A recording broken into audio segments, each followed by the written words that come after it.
একদম বলে দিলাম, খামোশ। বাংলার আলেমদের খামোশ করে দিলাম। এরপরে যদি কোনো আওয়াজ যদি তোমাদের ওঠে, তোমাদের সাঁকি কেটে নেওয়া হবে। শূন্য গোয়ালের থেকে, দুষ্টু গরুর থেকে শূন্য গোয়াল রাখা অনেক ভালো না?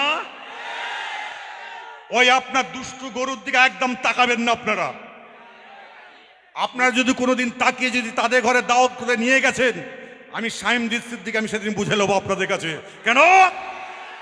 আপনার দাদা হুজুরকে ভালোবাসেন তো? এই জোরে বলো।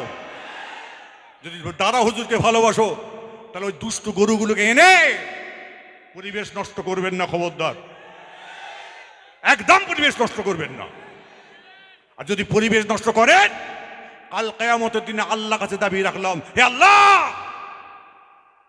তুমি আমাদের রহমান, তুমি আমাদের রহমান, তুমি আমাদের রহিম। আল্লাহ, এর বিচার আল্লাহ তুমি করবে। আল্লাহ, যারা আজকে আমাদের আজকের পর থেকে যারা আমার নামে নয়, এই জামিয়া রহমানিয়ার নামে নয়, মুফতি সাহেব হুজুরের নামে নয়, যে কোনো ব্যাপারে কেউ যদি সমালোচনা করেছো, আল্লাহর কাছে বিচার দিলাম, খোদা তোমার বিচার অবশ্যই করবে। দুনিয়াতেও কিছু বিচার দেখাবে, আর আখেরাতেও ইনশাল্লাহ দেখে নেবো, ইনশাল্লাহ। কথা ভুল? আমার কথায় কষ্ট পেয়েছেন? ব্যথা পেয়েছেন? দুঃখ পেয়েছেন? খবরদার দুঃখ নেবেন না, কষ্ট নেবেন না। আবেগের জন্য দুটো কথাবার্তা বললাম। অনেকে মনে মনে ভাববে কি চলছে, এটা কি চলছে? এটা কিছুই চলেনি, এটা একটা প্রস্তুতি মিটিং। আমি মুফতি সাহেব হুজুরকে বলেছি আমি কালকে যাচ্ছি জামিয়া রহমানিয়াতে। উনি বলেন, হুজুর আপনি আসবেন তো? আমি ইনশাল্লাহ। ব্যাস এইটুকুতে এত। তা এরপরে যখন আমরা বলে আসব, হ্যাঁ, তা জামিয়া রহমানিয়া ইসাল সাহেব আসবো নাকি? তো সবাই তো হাত তুললো না রে ভাই, তো কটা মানুষ যারা দাঁড়িয়ে আছে তারাও তো বলছে না। এটা আবার বলবে, এই মোবাইল দেখবে আর বলবে, ওই শাইম সিদ্দিকী না, ওর জামিয়া রহমানিয়াতে গিয়ে দাওয়াত চেয়ে নিয়েছে, ওর খাতা ভরে নে। আবার বলতে শুরু করেছে কি জানেন তো, ওর জলসা নেই, ওরই জন্য ও এখন ওদের পাল্লায় হাত দিয়েছে। আবার বলছে তাবিজ করেছে, মুফতি আব্দুল কাইম সাহেব তাবিজ করেছে বশ করবার। এই বেটা, আমি বশ করা তাবিজ নয়, আমি তোদের চটাবার তাবিজ করব। হ্যাঁ, এই আমার দাওয়াত তো আছেই, আমার প্রত্যেক মাসে জিকিরের মাহফিল হয়, যাবেন না? হ্যাঁ, ফেব্রুয়ারি মাসে মানে কত তারিখ, 11 তারিখ, কত তারিখ আছে, 10 তারিখ, যাবেন না? যে কি বুঝতে পারিনি?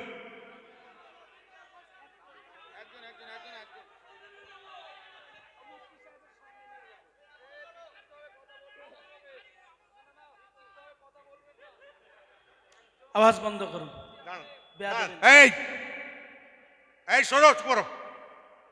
আমি তোমাদের দাওয়াত দিয়েছি, তোমরা যাবে তো?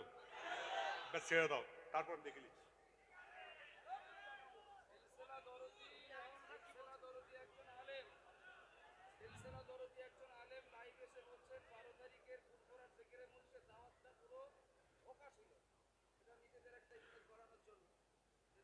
শোনেন, বলছে ফুরফুরা শরীফে যে 12ই জানুয়ারি জিকিরটা ছিল, সেটা নাকি ছিল ধোঁকা। নওজুবিল্লাহ। হ্যাঁ, বন্ধ তারা করেনি, আল্লাহ করেনি। আল্লাহ পাক এমন একটা স্থান দিয়েছে, সেই স্থানে এসে আমি হাজির হয়ে গেছি। নারায়ে তাকবীর। এইখানে জিকিরটা হলো, কোনো কষ্ট হলো কারো? সেজলা হুজুর কেউ স্মৃতির উদ্দেশ্যে হয়েছে, কারো কষ্ট হয়েছে? কেউ মনে ব্যথা পেয়েছেন? আরে এমনও তো লোক আছে, আমার দাদুকে আপনারা চিনতেন না কেউ, সেজলা হুজুর কেবলাকে চিনতেন না। আমি একটুখানি বলে দেবো, সেজলা হুজুর কেবলা রহমতুল্লাহ আলাইহি, তিনি দাদা হুজুর কেবলার ইন্তেকাল করা 2 বছর পরে তিনি দুনিয়া থেকে বিদায় নিয়েছে। তার বয়স তখন ছিল 28 বছর। আমার আব্বাজানের বয়স, আমার আব্বাজানের আপনার নাম শুনবেন অনেকেই, আবুল ফরাজ সিদ্দিকী। তা তার বয়স তখন ছিল 6 বছর। বছরের ছেলেকে রেখে আল্লাহর ডাকে সাড়া দিয়েছেন। 4 হুজুর পীর কেবলা রহমতুল্লাহ আলাইহি, দাদা হুজুরকে 4 সন্তান আমার আব্বাজানকে মানুষ করেছেন। ঠিক আছে, তা তিনি, তার নাম ছিল আবুল ফরাজ সিদ্দিকী। যারা প্রবীণ মানুষ আছেন, বয়োজ্যেষ্ঠ মানুষ আছেন, ওনারা চিনবেন, ওনারা দেখেছেন। এবং বিশেষ করে আজকে এই জিকিরের মাহফিলটাকে নিয়ে যারা আজকে হৈ হৈ করছে, এরা জানে না এদের এলেম আছে কিনা আমি জানি না। এলমে বাতিনি জিনিসটাকে নিয়ে কেউ হৈ হৈ করে কি? ভাই ভুল বলছি আমি? এলমে বাতিনি ব্যাপার, আধ্যাত্মিক ব্যাপার, এটা কলবের ব্যাপার, কলবের খিদে মিটাবার জিনিস। এতক্ষণ জিকির করলেন, তো কলবের খিদে মিটাবেন, তা বলে আপনি হৈ হৈ করে? হ্যাঁ, কিছু কিছু চ্যাংড়া ফচকে পিঠ যারা দেখি ঠ্যাং ভেঙে দেবো,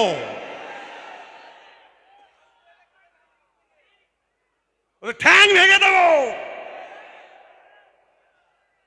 আবার বলছে মেজে হুজুর চলে গেছে, এখন পীর হতে হয়েছে। ওরে পাগল, আল্লাহ পাক বড় হুজুর কেবলা রহমতুল্লাহ আলাইহির মেজর সাহেবজাদা, তিনি তো তাকে পীর করেই দিয়ে গেছেন আল্লামা মুফতি আপনার কি কাইয়ুম সাহেব হুজুরকে। আবার কি, আমি তো সাক্ষী, আমিও বলে দিয়েছি, কোনো অসুবিধা নেই। কদিন আগে আম্মার সিদ্দিকী সাহেব ওয়াজ করতে করতে বলেছেন পীর হতে গেলে কোন বংশ লাগে? হ্যাঁ, তার আমলেই যথেষ্ট। আকেলমান কেলি সারা কাফি। আর কিছু আছে? আর কিছু বলার আছে? হুজুর একটু প্রশ্ন আছে। বলো। হুজুর, আপনার কাছে 3টি বিষয় একটু জানার আছে।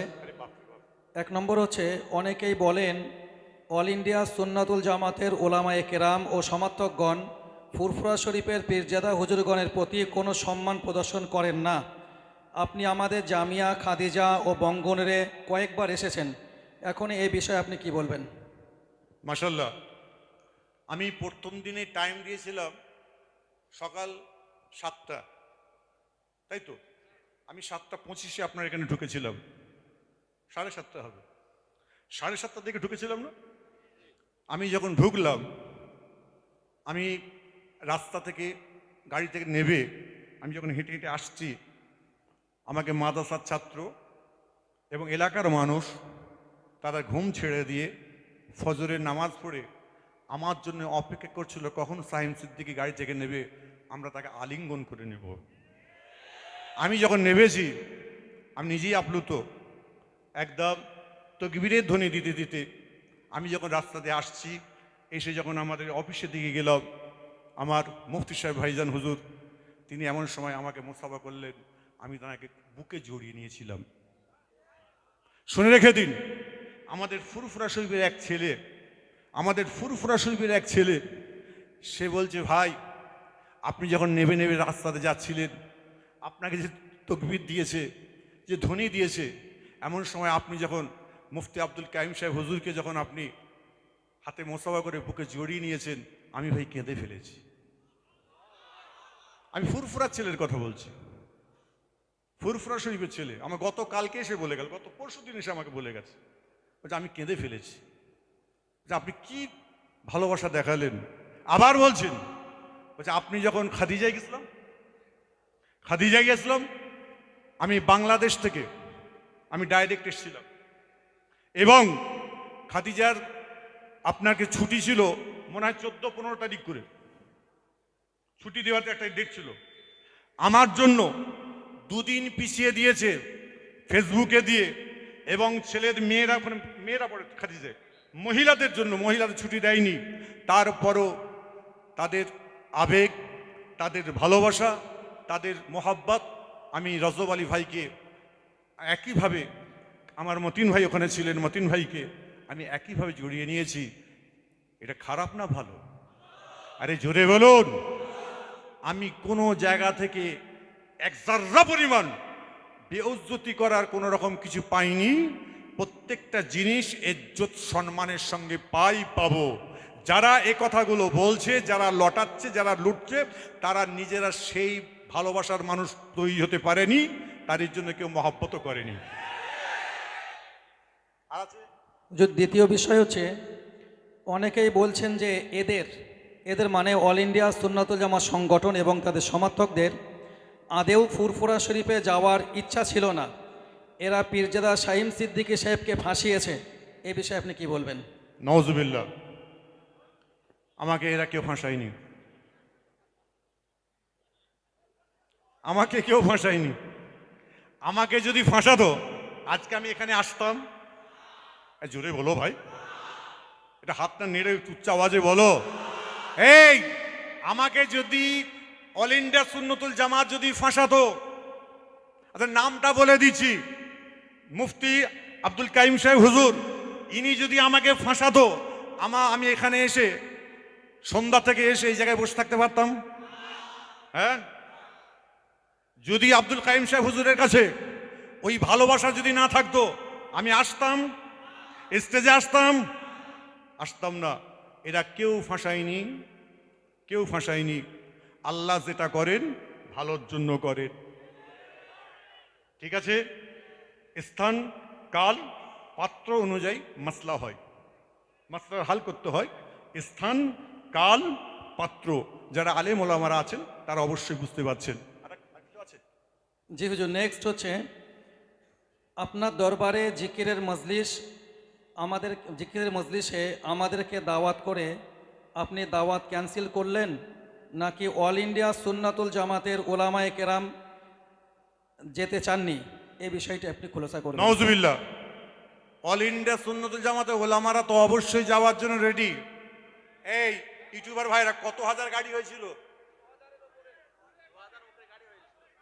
2000-এর ওপরে গাড়ি পীরজাদা শাহিম সিদ্দিকীর আহ্বানে জেকেরের মাহফিলে যাওয়ার জন্য। হ্যাঁ, 3400 3400 গাড়ি যাওয়ার জন্য রেডি।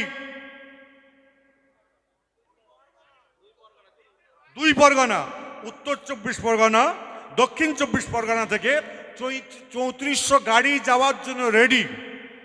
এবং আমি প্রশাসনকে আমি জানিয়ে দিয়েছিলাম যে আমার জেকেরের মাহফিলে বহু মানুষ এবারে আসছেন, মানুষের ঢল নেমেছে, মানুষের ঢল নামবে। আপনি আমার গাড়িগুলো পার্কিং করার জন্য সিভিক থেকে শুরু করে পুলিশ থেকে শুরু করে আপনার কাছে আমি দিয়ে দিলাম, কাগজ দিলাম, এই কাগজ অনুযায়ী আপনি কাজ করুন। রাত্রির 12টা 45 মিনিটে আমাকে বলছেন যে না, এত মানুষকে আনা যাবে না। তারপরে অনেক কিছু কথা বলেছে, আমি আর ভাই ক্যামেরা বলবো না, সেগুলোকে আমি চুপিয়ে রেখেছি, বুকের মধ্যে বেঁধে রেখেছি। আপনারা আমার জন্য দোয়া করবেন, আমি যেন আপনাদের জেকেরের মাহফিলে আপনাদের সবাইকে যেন নিয়ে যেতে পারি। আমার বুকের বাঁধনটা আপনারা, কিন্তু আল্লাহ আছেন, পৃথিবীর বুকে আপনারা রয়েছেন, পাশে থাকুন, আমার একটু পাশে থাকুন, আপনারা একটু থাকুন, দেখুন আমি কি করতে চাইছি, আপনাদের জন্য কি করতে চাইছি। ইনশাল্লাহ আপনারা যদি আমার পাশে থাকেন এবং আপনারা যেখানে আমাকে ডাকবেন, আমার মুফতি সাহেব ভাই যেখানে ডাকবেন, এবং অল ইন্ডিয়া সুন্নতুল জামাত যেখানে ডাকবে, বঙ্গনূর পত্রিকা যেখানে ডাকবে, আমি শাহিম সিদ্দিকী আমার কাজ থাকলেও আমি 2 মিনিট না 10 মিনিটের জন্য হাজির হব ইনশাল্লাহ। আপনারা মন থেকে, অন্তর থেকে ফুরফুরা শরীফকে মেনে চলেন, মেনে চলবেন। কারোর কথাতে, কারোর এতে আপনারা খবরদার হাত নাড়বেন না, হুড়োহুড়ি করবেন না। এখন হয়ে গেছে কি জানেন তো, এই ইউটিউবার হয়ে গেছে। ইউটিউবার আমি বললেই মনে করছে আমার সবাই জেনে গেল, কিটা বলে ফেললাম, যে কতটা ক্ষতি হচ্ছে মুজাদ্দিদ জামান দাদা হুজুর কেবলা রহমতুল্লাহ আলাইহির সিলসিলার, সেটা তো কেউ জানে না। এখন তবলিগরা, আমরা তবলিগ করি, আমার দাদা হুজুর বিরোধী তারা নয়। দেওবন্দিরা দাদা হুজুর 5 হুজুরের বিরোধী নয়। আপনার বেরেলিরা মুজাদ্দিদ জামান দাদা হুজুরকে 5 হুজুরকে বিরোধী নয়, আমাদের বিরোধী। আমরা হই হই করি, আমরা রই রই করি, কাছে গলায় টেনে নিয়ে ঘুরি, একে নিয়ে ঘুরছি, ওকে নিয়ে ঘুরছি, হই হই করছি, আর মনে মনে করছে আমি কিনা বড় হয়ে গেছি। আর কি প্রশ্ন আছে? হুজুর, এটা শ্রোতাদের পক্ষ থেকে প্রশ্নটি এসছে, এক্ষুনি এসছে যেটা, এবং এটা অনেকের জানার ইচ্ছা। হুজুর, হুজুর অনেকেই প্রশ্ন করছেন যে আপনি এবং আসিম বিল্লাহ সিদ্দিকী সাহেব আপনাদের দুজনকে অল ইন্ডিয়া সুন্নাতুল জামাত সংগঠন টাকা দিয়ে কিনে নিয়েছে, এই বিষয়টা আপনি কি বলবেন? কোটি টাকা দিয়েছে। হয়েছে উত্তর 1 কোটি।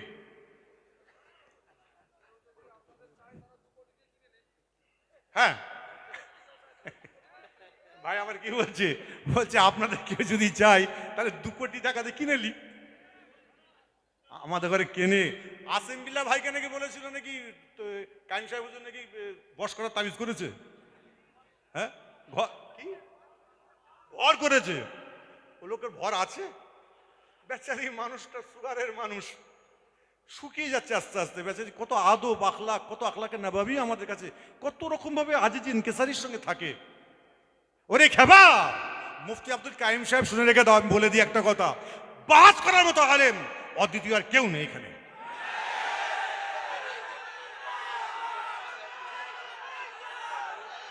সারা উত্তর 24 পরগনা, দক্ষিণ 24 পরগনা এবং আপনার হুগলি হাওড়াতে এইরকম মোবাহিস আলেম অদ্বিতীয় দুটো নেই বলে দিলাম আপনাদের। আপনারা মুফতি আব্দুল কাইম সাহেবের জন্য দোয়া চান, আল্লাহ তার হায়াতকে দারাজ করুক, তার কিসমতকে বড় করুক, তার নসিবকে বড় করুক। এখনো পর্যন্ত রাত্রে দিনে রাত এক করে ছেলেদের ঘরে পড়াচ্ছে, রাত্রে মানুষকে হেদায়েত করছে, খেদমতে খালক তাহফুজের দিন মুফতি সাহেবের কাছ থেকে পেয়েছি। আমারও বসার দরকার আছে তানার সঙ্গে কিতাব নিয়ে, কিতাব মোতালা করতে গেলে এখন মুফতি আব্দুল কাইম সাহেবের মতো মানুষ আর দ্বিতীয় কেউ নেই, শুনে রেখে দেন ভালো করে। আর আপনার কার প্রশ্ন আছে? আবার আর কিছু প্রশ্ন আছে আপনাদের? আর কিছু জানতে চান? আর কিছু জানতে চান? যখনই কিছু মনে হবে একটা কথা বলে দিই, শুক্রবারে আমি ফুরফুরা শরীফে থাকি, গাড়ি নিয়ে চলে যাবেন। কি বোঝা গেল? গাড়ি নিয়ে যাবেন, সেখানে যাবেন, জুম্মার নামাজ একসঙ্গে আদায় করব, ডাল ভাত একসঙ্গে খাবো, চিন্তা করতে হবে না। কষ্ট হচ্ছে? দাওয়াত দিয়ে গেলাম প্রত্যেক শুক্রবারে যাওয়ার জন্য, রবিবারে যাওয়ার জন্য। আর আমি আগামীকালকেই কারি হেদায়তুল্লাহ সাহেব বাংলাদেশ প্রোগ্রাম রয়েছে, আমারও প্রোগ্রাম রয়েছে, আমরা ভোরেই কিন্তু বর্ডার ক্রস করে যাব। 4 দিনের প্রোগ্রামে যাব। 16 তারিখে আমি আসব আপনার কি বলে কাটিহাট, হেরা মিশন কি আছে, আল হেরা মিশন, ওখানে আমি আপনার 16-17 তারিখে এসে আমি প্রোগ্রাম করবো ইনশাল্লাহ। তারপরে আমি আবার 18 তারিখে আহমেদাবাদ, 21 তারিখ দিনে ফিরব, রাত্রিরে হাওড়া জেলা জলসা করে সকাল 7টা 30 মিনিটের ফ্লাইটে আমি আবার গুয়াহাটি চলে